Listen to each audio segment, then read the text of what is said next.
Hey, welcome back. Happy Monday, everybody. So it's a new week, and it's time to review the Bitcoin chart and see what's going on with the rest of the market.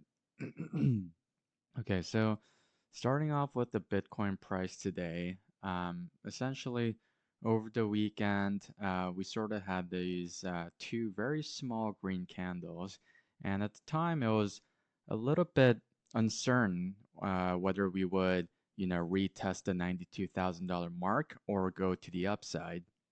And at the time, I said, if you're interested in dollar cost averaging, then this is where I would have dollar cost average when comparing the downside risk compared to the upside potential.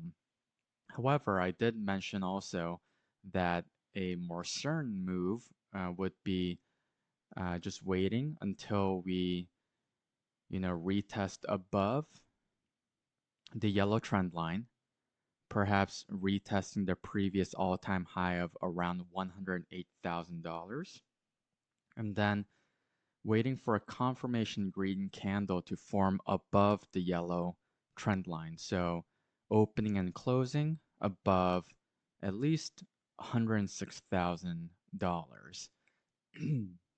Currently, you know, so far off to a good start, but we still have some ways to go until the yellow trend line, which is sitting at around 106,000 for today. And I would say by the end of the week, 108,000. So if we could just, you know, make that green candlestick anytime this week, then, that would be the most ideal scenario. Excuse me. So another thing to, mention is the MACD finally crossed over and formed some nice green histogram bars over here. And so, for this week at the very least, it's more likely than not that we'll continue to see some upside movement. Okay. Just look out for any retracement once we get close to this yellow trend line, because then it's really going to be a battle between the bears and the bulls. Okay. The bulls are going to want a green candlestick forming above, whereas the bear or the short people are going to want the price to dip once again. Okay.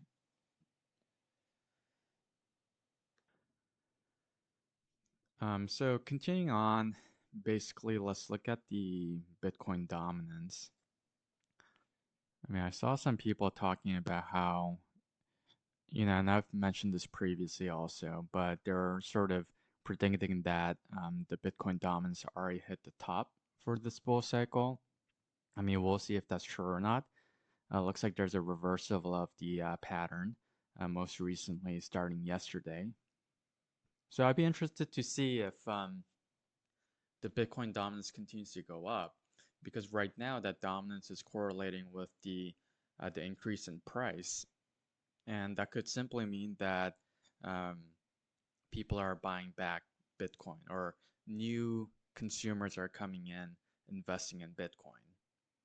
Either are very possible, because remember last time I talked about the tax year and the market cycle, how starting in January or towards the end of December, now people are focusing on the new calendar year, so they're going to start making some investments, whether they intend to hold for the long term, or even if they're willing to pay short-term capital gains tax. Well, they're not going to be paying that tax until 2026. So a lot of people are gonna want to profit off of this year, and the investment for a lot of those people are starting right now. Let's check out Solana very quickly. So very similar pattern. Um, the two red candlesticks followed by a green candlestick. Again, with a lot of the layer ones, including Ethereum, there's a lot of work to be done. Um, Really, it's been lagging, as you can see, the whole year in 2024. So a lot of people are very hopeful for some significant price action to the upside. And that would, of course, be great to see because I think a lot of people have, remained pretty patient through the 2024 year. Let's move on to Turbo.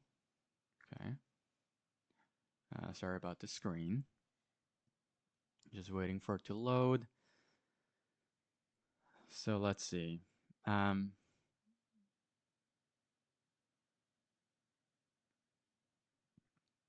so we have a new weekly candle that has now started. Now that's Monday. And, so far things are looking good. So overall, basically, the trend that we want to see is the price returning back to the blue trend line, as previously mentioned. And we're still in the process of making that happen. So I don't think we need to, spend too much time on this topic. I just want to go through the charts, make sure we're reviewing them at least on a weekly basis, although I tend to cover them on my videos, like every video that I do. Same thing with Popcat. And lastly, we'll look at Dog with Hat. So, just a quick recap, just making sure everything is going as planned. We'll see if that turns into a green candle. I mean, we have the whole week to work on it. If we could actually hit the blue trend line by the end of this week for all three of them, I mean, that would be the most ideal situation. But that also implies that people are either buying meme coins straight with cash or they're simply swapping out the layer ones for these meme coins. And either way, I think it's going to be pretty good because you can already see, as we've reviewed just now, that all these layer ones are increasing in price. Most likely a reflection of people actually purchasing them with cash or swapping from alternative assets. Okay, so one thing I did want to go over today is prediction. So, more specifically, price prediction. Let's go back to the Bitcoin chart over here. And don't get me wrong, I mean, I used to make attempts at predicting the price of these cryptocurrency in the past as well. And one day I just sat down and thought about it. I was like, okay, well, first of all, why do we predict the price of current cryptocurrency? And how are we exactly predicting the price of these assets? So, number one is simple. The first question is simple. I mean, we're attempting to predict the price because we want to have some sort of thesis, some sort of strategy, and we also want to remain hopeful, thinking that, okay, well, if Bitcoin were to reach $200,000, that's amazing because I would be, essentially doubling my investments.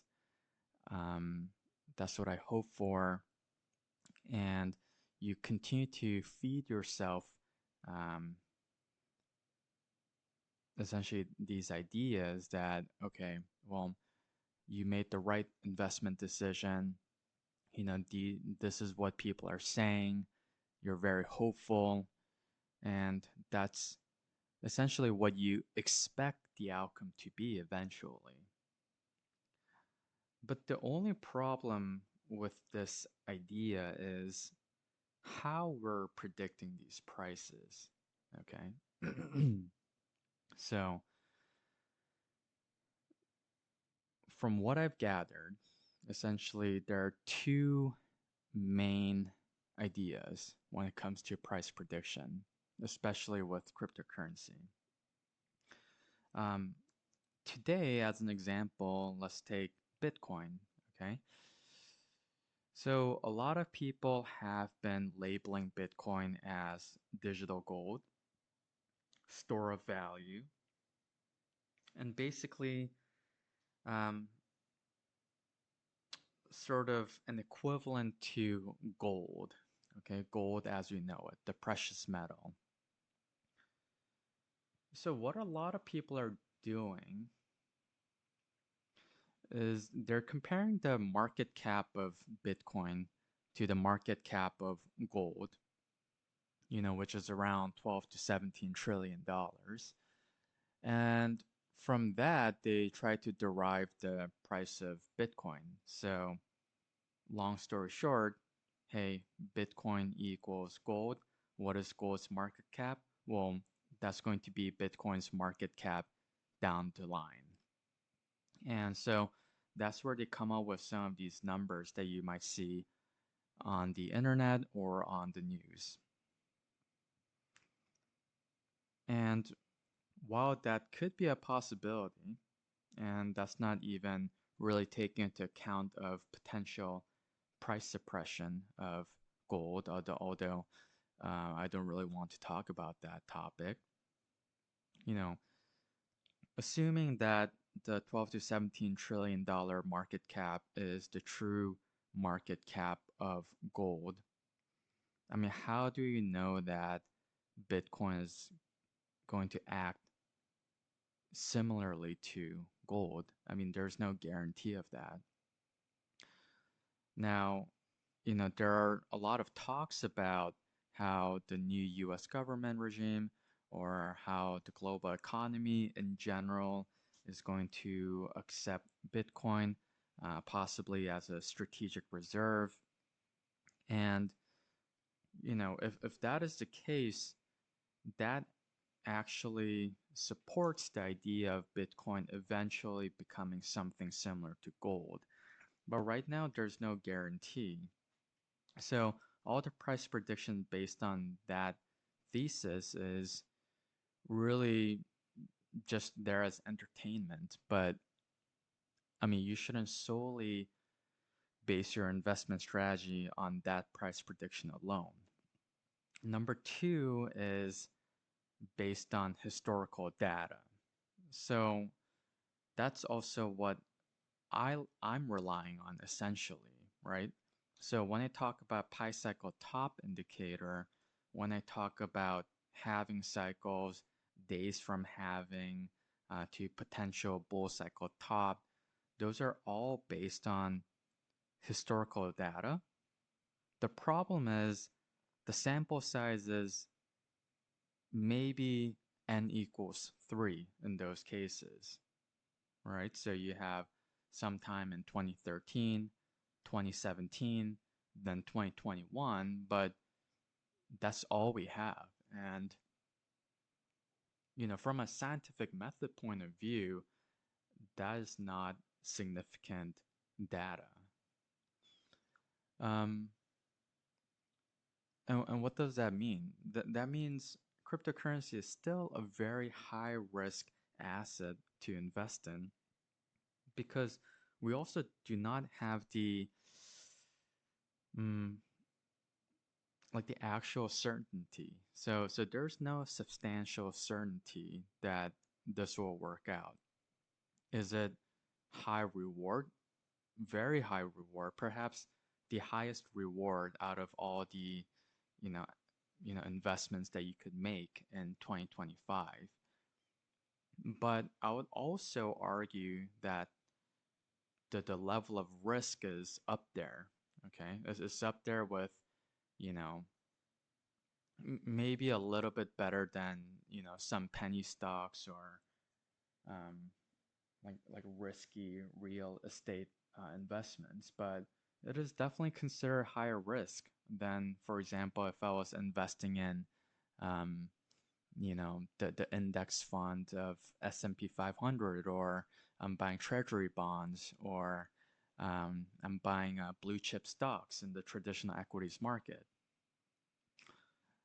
Um, so I just want you guys to be aware of, researching price prediction in particular, because, that's what most people are basing off of. And I really don't think the evidence is as strong as it could be. Now, so is that specific to your cryptocurrency?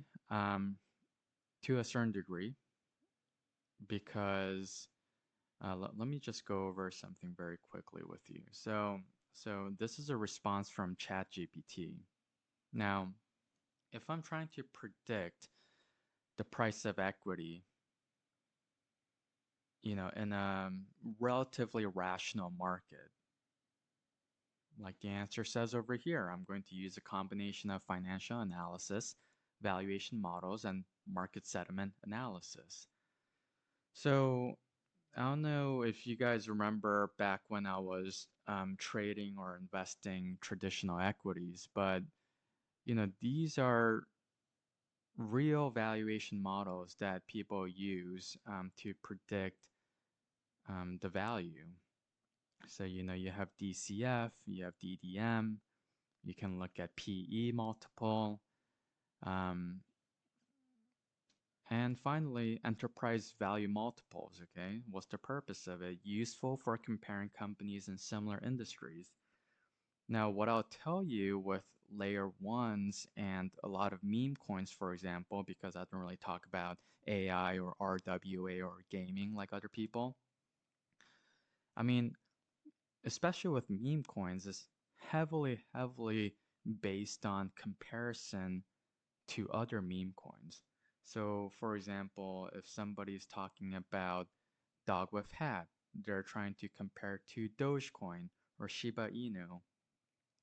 If somebody's talking about Turbo, they may compare to Pepe or some other frog coin equivalent to Pepe. And if you listen to all of their price predictions, it's really, 90% of it's based on comparison. But the problem is, well, are they actually doing real calculations? And the simple answer is no. Is you're literally comparing market caps and saying, well, that has the potential to become the market cap of Pepe coin, etc., etc. And that also assumes the coexisting of multiple meme coins within similar, like concept or similar animals, for example, um, that are, multi-billion, multi-hundreds of billion-dollar in market cap, which if you sit and think about it, well, is that actually feasible? And I mean, if you're saying that all these meme coins are going to reach the valuation of Dogecoin or Shiba Inu, I mean, where is all that money coming from? I'm not saying it's impossible, but you just have to sit back and think whether that's actually feasible. Um, and that largely depends on really the price of these layer ones also, because I would expect, if those multi-billion dollars in cash are flowing through the crypto market, then we're really going to see multi-trillion dollar market cap for the layer ones as well, right? Because that's what all these meme coins are based off of, or built on rather. Um, so, very interesting to think about, and I would consider you guys to think about that as well. And next time on the next video, we'll talk a little bit more about the other aspects of price prediction and whether that's applicable to cryptocurrency. Okay? Thanks for listening in and watching once again, and have a nice week. Bye bye.